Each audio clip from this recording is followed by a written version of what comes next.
السلام علیکم ورحمۃ اللہ وبرکاتہ۔ جی ہاں ناظرین، آج کی یہ ویڈیو بہت ہی خاص ہونے والی ہے۔ آپ سے گزارش ہے کہ اس ویڈیو کو مکمل ضرور دیکھیں۔ اگر آپ کا بھی آدھار کارڈ 10 سال سے زائد پرانا ہے اور اس دوران اس کو اپڈیٹ نہیں کیا گیا تو ایسے افراد کو حکومت نے اپنے آدھار کارڈ اپڈیٹ کرنے کے لیے مزید ایک موقع دیتے ہوئے آئندہ 14 جون تک اس کی حد مقرر کی ہے۔ جی ہاں ناظرین، اس سے قبل 14 مارچ تک اپنے آدھار اپڈیٹ کرنے کے لیے احکامات جاری کیے گئے تھے۔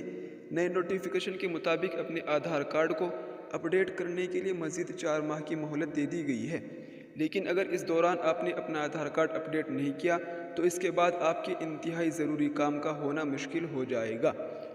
واضح ہو کہ موجودہ وقت میں آدھار کارڈ کی اہمیت سب سے زیادہ ہے اور آج کل آدھار کارڈ ہی سب سے اہم دستاویز مانا جاتا ہے۔ سرکاری اسکیموں سے استفادہ کرنے، بینک میں اکاؤنٹ کھولنے، سم کارڈ کی خریداری کرنے، کسی بھی طرح کی جائیداد کی خرید و فروخت کرنے اور رقومات کی لین دین کے لیے آدھار کارڈ کا ہونا انتہائی ضروری ہے۔ اس کے علاوہ fixed deposit, LIC، Ayushman card وغیرہ جاری کرانے کے لیے آدھار کارڈ کا ہونا انتہائی ضروری ہے۔ نئے نوٹیفیکیشن کے مطابق 10 سال سے زائد پرانے آدھار کارڈوں کو اپڈیٹ کرنے کے لیے اس سے متعلق تمام معلومات دوبارہ اپڈیٹ کرنے کے لیے کہا گیا ہے، تاکہ آدھار کارڈ رکھنے والوں کو سبھی سرکاری اسکیموں کا آسانی سے فائدہ حاصل ہو سکے۔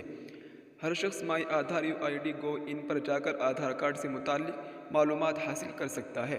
اس کے علاوہ آدھار سینٹر جا کر بھی اپنے آدھار کارڈ اپڈیٹ کرائے جا سکتے ہیں، جس کے لیے فیس کے طور پر 50 روپے ادا کرنے ہوں گے۔